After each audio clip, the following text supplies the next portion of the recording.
மேடையிலே முன்னவர்களாக இருக்கின்ற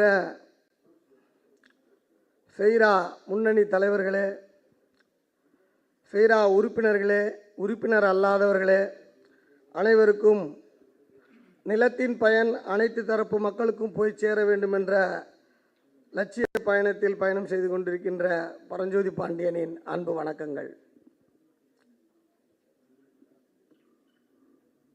real estate துறை 2016க்கு முன்பு 2016க்கு பின்பு என்று நம்ம ரெண்டாக பிரிக்கலாம்.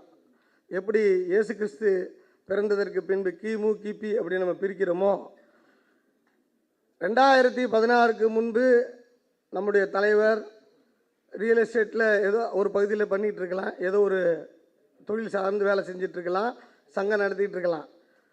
தொழிலுக்கு என்றைக்கு ஒரு பிரச்சனை ஒரு இடத்துல வருதோ அன்றைக்கி தான் தலைவர்கள் எழுதுகிறாங்க. பிரச்சனை இல்லாத இடத்துல தலைவர்கள் எழுவது கிடையாது. பிரச்சனை தான் தலைவர்களை உருவாக்குது.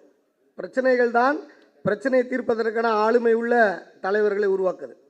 தலைவர்கள் என்பவர்கள் யாருன்னா, இன்றைக்கி நாம் மகாத்மா காந்தியை தலைவர்னு நம்ம சொல்கிறோன்னா, அவரோட எதிரி பிரிட்டிஷ் அரசு.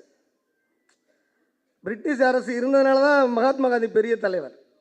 இப்போ நீங்கள் திராவிட முன்னேற்ற கழகத்தை சொன்னீங்கன்னா அதோட எதிரி ஆரியம்னு சொல்லுவாங்க. அதாவது எதிரி பெருசாக இருக்கணும். பல கட்சிகளுக்கு கலைஞர் எதிரி, கலைஞர் தான் எதிரியே, ரைட்? அதுபோல் அதாவது எதிரி ரொம்ப முக்கியமானது. நம்முடைய ஹென்றி அண்ணனுக்கு அவர் தலைவர்னால் அவருக்கு எதிரி இருக்கணுமா இல்லையா? எதிரி இருந்தால் தானே தலைவர், ரைட்டுங்களா? சாமானியர்களுக்கும் தொழில் முனைவோர்களுக்கும் முரண்பாடுள்ள சட்டங்களை இயற்றும் பொழுது அவர் தலைவராகிறார். முரண்பாடுள்ள சட்டங்களை சாமானியர்களுக்கு எதிரானதாக இருக்கும் பொழுது அந்த தலைவர் மேலே வருகிறார். அதனால் நம்ம என்ன சொல்லணும்னா, நம்ம இந்தியனை இன்னும் தலைவராக ஆகிட்டே இருக்கணும் அப்படின்னா முரண்பாடுகள் இருந்துக்கிட்டே இருக்கணும். என்னது முரண்பாடுகள் இருந்துக்கிட்டே, அண்ணன் கண்டுபிடிச்சிக்கிட்டே இருப்பார். எனக்கு அண்ணனோட ஒரு அரிய வாய்ப்பு இருந்தது. தமிழகம் முழுக்கும் இருக்கிற எல்லா மாவட்டமும், தமிழ்நாட்டில் ஒவ்வொரு மாவட்டமும் ஒவ்வொரு மாதிரி. கோவையோட புவியியல் அமைப்பு வேறு, திருநெல்வேலியோட புவியியல் அமைப்பு வேறு, கடற்கரை மண்டலங்கள் வேறு. ஆக தமிழகத்தில் இருக்கிற மக்கள் கலாச்சாரம் வேறு, உணர்வு வேறு. அவர் கூட நான் இருந்து தமிழகம் முழுக்க இருக்கிற பிரச்சனைகளை எல்லாம் தொகுத்து எழுதுகின்ற வாய்ப்பு எனக்கு அவர் கூட இரவு பணிகள் இருந்தது. அப்போ அவர் பேசும் பொழுது அவருடைய கண்களிலிருந்து வருகிறது வார்த்தை, உதட்டிலேருந்து வார்த்தை வராது. அது உண்மையாகவே அந்த பிரச்சனையை அவர்களுக்கு தீர்க்கணும்ன்ட்டு. நான் ஒன்று சொல்லட்டுங்களாங்க, சில பிரச்சனை இருந்தால் தான் கடைசி வரைக்கும் கன்சல்டன்ட்டுகளுக்கு வருமானம். வக்கீலாக இருக்கிறாங்கல்ல, அட்வொகேட்லாம் இருக்கிறாங்க, கன்சல்டிங்லாம் பண்ணிகிட்டு இருக்கோம், வேலை செய்கிறோம். பிரச்சனை இல்லைன்னா அவங்களுக்கு வேலையே கிடையாது. ஆனால் அந்த சிந்தனையே இருக்காது. என்று நான் பேசும்பொழுது அவன் உண்மையாகவே ஆத்மார்த்தமாகவே அந்த தொழில் முனைவோர் சரியாக வேண்டும். நிறைய நாடறிந்த கன்சல்டன்ட்டுகள் பிரச்சனை சரியாகும்னு தெரிஞ்சாலும் இன்னும் 3 வருஷத்துக்கு அந்த அரசாணையை திருத்தாமலே வைப்போம், அந்த ஜிஓவை திருத்தாமலே வைப்போம் என்று தள்ளி போடுவார்கள். உண்மையாகவே உள்ள சுத்தியாகவே அவர் பேசுகிறார். அதாவது அதை நம்மால் உணர முடியும். நான் கூட இருந்ததில் நான் உணர்ந்தேன். அதை வெளிக்கொண்டு வரணும் அப்படின்றது தான் என்னோடய நோக்கம். ஆக விஷயம் தெரிந்தவர்கள், விவரம் தெரிந்தவர்கள் நிலத்தின் பயனை அனுபவிக்கிறார்கள். விவரம் தெரியாதவர்கள் கோட்டை விட்டு விடுகிறார்கள். அப்படி கோட்டை விடக்கூடாது என்பதற்காக அவர்களுக்காக இவர் வாதுரை செய்கிறார் அரசிடம்.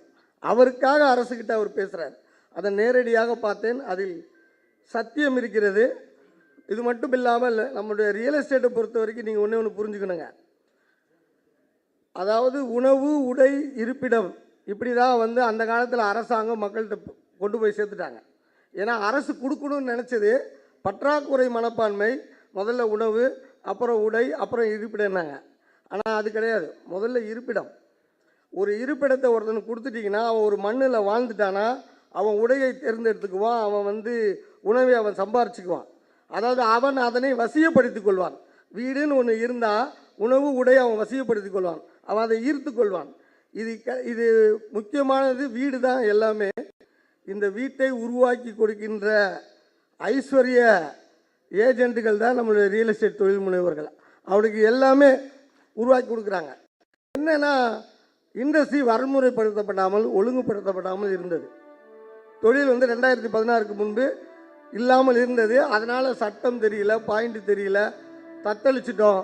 அப்போது ஒரு கலங்கரை விளக்கம்னு ஒன்று இருக்கும் இல்லையா, கரையை சேர்றதுக்கு, அப்படி ஒரு கலங்கரை விளக்கம் தான் நம்ம அண்ணன். தமிழ்நாடு முதலமைச்சர் இருக்கார் இல்லையா, அவரும் ஒரு விஜிபி லேஅவுட்டில் தான் இருக்கார். அவரே ஒரு ப்ரமோட்டர் போட்ட லேஅவுட்டில் தான் இருக்கார். நாளைய தலைவர்கள் அனைவருமே, நாளைக்கு இனி வரப்போகிற தலைவர்கள் அனைவருமே தொழில் முனைவர்களாகிய நீங்கள் போட்ட வீட்டுமனை பிரிவில் தான் அவங்க வீடு கட்டி இருக்கணும். வேறு வழியே அவங்களுக்கு கிடையாது. ஒன்று. இன்னொன்று, அரசு என்ன சொல்லுது? சமூக நீதியை சொல்லுது. புதிய மனைப்பிரிவுகள் உருவானால் சாதிகளற்ற குடியிருப்புகள் உருவாகும், மதங்களற்ற குடியிருப்புகள் உருவாகும். நாம் வந்து சமூகத்துக்கு கான்ட்ரிபியூட் பண்ணிகிட்டு இருக்கோம். ஆனால் நமக்கே நம்மளை பற்றி பெருமை நமக்கு தெரியறதில்ல. நாம் வந்து கடன் வாங்கி வேலை செய்கிறோமா? சர்வேவில் கடனை தீக்க வேலை செஞ்சிட்ருக்கோம்னு நினச்சிட்ருக்கோம். இல்லை, நீங்கள் வந்து மகத்தான வேலையை செஞ்சிட்ருக்கீங்க. நிச்சயமாக நம்ம அண்ணனை நாம் பிடித்து கொள்வோம். சொல்லுனா பலன்கள். அவர் கூட ஒரு 5 நிமிஷம் பேசுங்க. அவருடைய ஒரு இன்ஃபர்மேஷன் கொடுத்தாருன்னா அது உங்களுக்கு எதிர்காலத்தில் ஒரு பல கோடி மிச்சம் பண்ணும், பல இடத்தை உருவாக்கும். ஆனால் அவர் பேச்சை கேட்டுக்கிட்டே இருக்கணும். அதனால் இப்படி ஒரு அமைப்பு புதிய உறுப்பினர்களுக்கு வரப்பிரசாதம், தொழில் முனைவோர்களுக்கு பாதுகாப்பு. நன்றி, வணக்கம். நன்றி.